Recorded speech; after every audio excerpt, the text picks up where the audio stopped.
నమస్తే, welcome to our channel. నేను మీ సిరి.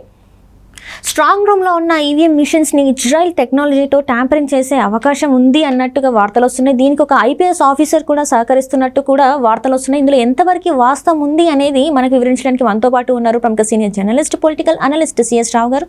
నమస్కారం సార్. సార్, ఇప్పుడు స్ట్రాంగ్ రూమ్లో అయితే ఈవీఎం మిషన్స్ ఉన్నాయి. సో వాటిని ట్యాంపరింగ్ చేయడానికి ఇజ్రాయెల్ మెథడ్ని యూజ్ చేస్తున్నట్టు వార్తలు వస్తున్నాయి. అట్ ద సేమ్ టైం దానికి ఒక ఐపీఎస్ ఆఫీసర్ కూడా సహకరిస్తున్నట్టు వార్తలు వస్తున్నాయి. ఇందులో అసలు వాస్తవం ఉందంటారు? అంటే స్ట్రాంగ్ రూమ్లో ఉన్న ఈవీఎం మిషన్స్ని ట్యాంపరింగ్ చేసే అసలు అవకాశం అనేది ఉంటుంది అంటారు అసలు? సో ఒకటి ఏంటంటే, టెక్నాలజీ పరంగా ప్రపంచవ్యాప్తంగా ఇజ్రాయెల్ అనేది అడ్వాన్స్లో ఉంది. చాలా అడ్వాన్స్డ్ కంట్రీలో ఉన్నప్పటికీ కూడా ఇజ్రాయెల్ అనేది టెక్నాలజీకి పెట్టింది పేరు. అక్కడ దొరకనటువంటి టెక్నాలజీ ఉండదు. కంట్రీ చాలా చిన్నదే, కానీ అక్కడ ఉన్నటువంటి అడ్వాన్స్డ్ టెక్నాలజీ లభిస్తూ ఉంటుంది. అక్కడ ఉన్నటువంటి టెక్నాలజీ తోటి ఎనీథింగ్ కెన్ పాసిబుల్. దాన్ని ఉపయోగించుకొని ఇప్పుడు మాల్వేర్స్ అవన్నీ మాల్వేర్స్ అన్నీ వచ్చేది అక్కడి నుంచే. సో అక్కడి నుంచి వచ్చినయే పెగాసిస్ వచ్చింది కదా. పెగాసిస్ దాన్ని ఉపయోగించుకొని ఫోన్ ట్యాపింగ్ అన్నీ జరిగినాయి. Pegasus malware. సో దీనికి ఎలా ఉంటుందంటే కెపాసిటీ ఉంటుంది. ఒక ఆపరేటర్స్ ఆ ఆపరేటర్స్ని కనుక కొనుక్కొస్తే కనుక దాని కెపాసిటీని బట్టి నీకు 500 ఫోన్లు ట్యాంపరింగ్ చేయాలా, 1000 ఫోన్లు ట్యాంపరింగ్ చేయాలా, లేదంటే ఒక 100 ఫోన్లు ట్యాంపరింగ్ చేయాలా అనే దాన్ని బట్టి దాన్ని రేటు నిర్ధారించబడి ఉంటుంది. అన్అఫిషియల్గా ఇజ్రాయెల్ నుంచి కొనుక్కొచ్చి ఇక్కడ ఫోన్ ట్యాంపరింగ్ చేస్తున్నారు అనేది విచారణలో కూడా ఈ మధ్య బయటపడింది. సో ఆ ఆపరేటర్స్ అలాంటి వాటిని తీసుకొచ్చి మొత్తం అంటే ఆల్మోస్ట్ ఒక 500 మీటర్లు లేదంటే 1/2 కిలోమీటర్ దూరంలో పెట్టి మొత్తం ట్యాంపరింగ్ చేయొచ్చు. అందుకే ఆ మధ్యకాలంలో రేవంత్ రెడ్డి ఇంటి దగ్గరగా ఒక ఛానల్ ఆఫీస్లో మొత్తం ఎక్విప్మెంట్ అంతా పెట్టేసి ట్యాంపరింగ్ చేశారు ఫోన్లు అని చెప్పేసి మనం విన్నాం. అలాగే ఇప్పుడు ఈవీఎంలు ఆంధ్రప్రదేశ్లో ఈవీఎంలు స్ట్రాంగ్ రూమ్లోకి వచ్చాయి. స్ట్రాంగ్ రూమ్లోకి వచ్చిన తర్వాత ఈవీఎంలు అంటే ఎలక్ట్రానిక్ మిషన్స్ కదా, electronic voting machines, nothing but chips అంతే కదా. వాటి ఇప్పుడు ఫోన్లో ఏ విధంగా అయితే చిప్ ఉంటుందో దాంట్లో కూడా చిప్ ఉంటుంది, టెక్నాలజీ ఉంటుంది. ఆ టెక్నాలజీ ఏంటి అనేది తెలుసుకుంటే ఈజీగా దాన్ని మ్యానిపులేట్ చేయొచ్చు అనేది అందరికీ తెలిసినటువంటి విషయం. ఇప్పుడు ఫోను ట్యాంపరింగ్ చేసి మనం ఏం మాట్లాడుతున్నామో మొత్తం వింటున్నారు కదా ఫోన్లో. తర్వాత ఇప్పుడు ఫోన్ మనం ఇక్కడి నుంచి ఎక్కడికో వేరే దగ్గర ఉన్న ఫోన్ కూడా మనం దాన్ని తీసుకొని మనం చూడొచ్చు మొత్తం కంప్లీట్గా. వాళ్ళ ఫోన్ కూడా ఆపరేట్ చేయొచ్చు. ఇప్పుడు ఇక్కడ నుంచి కొన్ని లక్షల కిలోమీటర్ల దూరంలో ఉండేటువంటి ర్యాకెట్ని మన చంద్రమండలానికి పంపించి దాన్ని ఇక్కడి నుంచి మనం ఆడిస్తున్నాం లేదా, సేమ్ అలానే ఈవీఎంలు కూడా మ్యానిపులేట్ చేయొచ్చు అనేటువంటి వాదన ఒకటి చాలా బలంగా ఉంది, చాలా రోజుల నుంచి ఉంది. దాని మీద డిబేట్ కంటిన్యూ జరుగుతూనే ఉంది. మేధావులు కానీ సాంకేతిక పరిజ్ఞానం ఉన్నటువంటి ఎక్స్పర్ట్స్ కానీ వీళ్ళందరూ దాని మీద రకరకాలుగా అభిప్రాయాలు వ్యక్తం చేస్తున్నారు. అయితే ఇప్పుడు ఇజ్రాయెల్ టెక్నాలజీని ఉపయోగించుకుని నిజంగానే ఈవీఎంలని మార్చేయచ్చా, ఈవీఎంలో ఉండేటువంటి కాన్ఫిగరేషన్ కానీ ఈవీఎంలో ఉండేటువంటి ఆ ఫార్ములాని మార్చేయచ్చా, లేదంటే అసలు ఈవీఎంలని రీప్లేస్ చేసేదానికి ప్రయత్నం చేస్తున్నారా అనేటువంటి ఒక అనుమానం అయితే ఏపీలో బాగా తీవ్రంగా నడుస్తుంది. కారణం ఏంటంటే వరల్డ్ వైడ్గా కూడా జగన్మోహన్ రెడ్డికి ఒక నెట్వర్క్ ఉంది. అది నేర సామ్రాజ్యానికి సంబంధించినటువంటి నెట్వర్క్ తోటి కొన్ని సంబంధాలు ఉన్నాయని చెప్పి 2 రోజుల క్రితం ఒక ఎన్ఆర్ఐ బయట పెట్టాడు. తన దగ్గర ఆధారాలు కూడా ఉన్నాయని చెప్పేసి ఆయన చెప్పడం జరిగింది. అంటే ఆర్థికపరమైనటువంటి నేరం ఏ విధంగా చేశారు అనేది. సో ఆర్థికపరమైనటువంటి నేరాలకి ఒక నెట్వర్క్ 23 దేశాల్లో ఉందని చెప్పి ఆయన చెప్పినటువంటి మాట అదే నిజమైతే ఆయన చెప్పింది.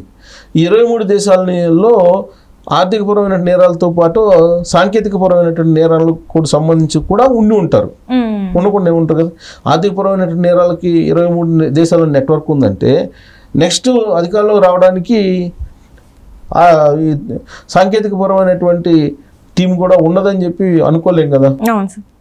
ఒకవేళ అదే ఉంటే కనుక, అలాంటి నెట్వర్క్ ఉంటే కనుక ఇప్పుడు ఇజ్రాయెల్ నుంచి ఏదన్నా కొత్త ఆపరేటర్స్ తీసుకొచ్చి ఈ ఈవీఎంలు ఏమన్నా మార్చే అవకాశం ఉందా? అందుకే ఇటీవల కాలంలో గుంటూరులో స్ట్రాంగ్ రూమ్లో పెట్టినటువంటి ఈవీఎంల పక్కనే కొంతమంది పార్టీ చేసుకున్నారు. ఎస్ఎస్జి గ్రూప్, అది కూడా స్పెషల్ సెక్యూరిటీ గ్రూప్ ఏదైతే ఉందో జగన్మోహన్ రెడ్డి సెక్యూరిటీ ఇచ్చేటువంటి గ్రూపు, ఆ గ్రూపు సంబంధించిన పార్టీ అక్కడ జరిగిందని అంటున్నారు. అసలు అక్కడ పార్టీ ఎందుకు పెడతారు? రాత్రి మొత్తం ముందు డీజేల పాటలతో ఎందుకు హడావుడి చేస్తారు? ఆ డీజే పాటల హడావుడి అక్కడే చేయాల్సిన అవసరం ఉంది. ఆ డీజే పాటల హడావుడి ముసుగులో ఏదైనా ఆపరేటర్స్ తీసుకొచ్చి పెట్టి ఏమన్నా మార్పించేటువంటి ప్రయత్నం చేశారా స్ట్రాంగ్ రూముల్లో అనేటువంటిది ఒకటి వినిపిస్తుంది. సో ఏదేమైనప్పటికీ కూడా ఇవన్నీ రకరకాల ప్రచారం జరుగుతున్నటువంటి క్రమంలో దీని అంతటికీ సూత్రధారి ఎవరయ్యా అని అంటే ఒక ఐపీఎస్ ఆఫీసర్ అని చెప్తున్నారు. సో ఆ ఐపీఎస్ ఆఫీసర్ ఎవరు అని అంటే చంద్రబాబు నాయుడిని రాజమండ్రి సెంట్రల్ జైలుకి పంపించడానికి కీలకంగా వ్యవహరించాడు అతను అనేది ఒకటి వినిపిస్తుంది. అతను గతంలో కూడా తెలుగుదేశం పార్టీ అధికారంలో ఉన్నప్పుడు తెలుగుదేశం పార్టీ లీడర్స్ని డార్మేటర్లో తీసుకొచ్చి మ్యాన్ హ్యాండిల్ చేసినటువంటి ఆఫీసర్ అతను.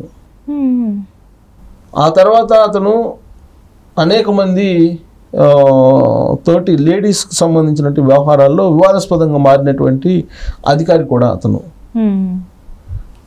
మారినటువంటి పరిస్థితుల దృష్ట్యా జగన్మోహన్ రెడ్డి సన్నిహితంగా చేరాడు. జగన్మోహన్ రెడ్డికి సన్నిహితుడయ్యి జగన్మోహన్ రెడ్డి మనసులో ఏముందో దాన్ని నెరవేర్చడానికి ఆయన ముందుగానే తన తెలివిని ఉపయోగించేవాళ్ళు, తన ఐపీఎస్కి సంబంధించిన మేధస్సునంతా కూడా జగన్మోహన్ రెడ్డికి ఉపయోగించేవాళ్ళు అనేది వినిపిస్తూ ఉంది. దాంట్లో భాగంగానే మొత్తం ఫోన్ ట్యాపింగ్ కూడా ఆంధ్రప్రదేశ్లో జరుగుతుంది. ఆ ఫోన్ ట్యాపింగ్ని కూడా ఆ ఐపీఎస్ ఆఫీసరే చేసి వినిపిస్తున్నారు అనేది కూడా ఒకటి. తర్వాత రఘురామకృష్ణరాజు మ్యాన్ హ్యాండ్లింగ్ జరిగింది. రఘురామకృష్ణరాజు సంబంధించి 3rd డిగ్రీ ప్రయోగించారు. ఆ సందర్భంలో కూడా ఆయన ప్రమేయం ఇండైరెక్ట్గా ఉంది ఐపీఎస్ది అనేది కూడా ఒకటి ఉంది.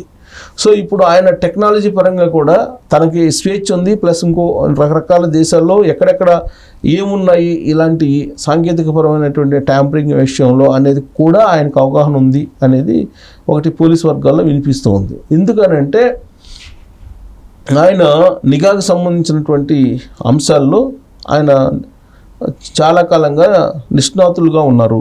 కాబట్టి ఈ ఆపరేటర్స్ ఏమేమి పనికొస్తాయి, ఏమి అడ్వాన్స్లో ఉన్నాయి, వేటి ద్వారా ట్యాంపరింగ్ చేయొచ్చు, ఎలా ట్యాంపరింగ్ చేయొచ్చు అనే దాని మీద తనకు అవగాహన ఉంది.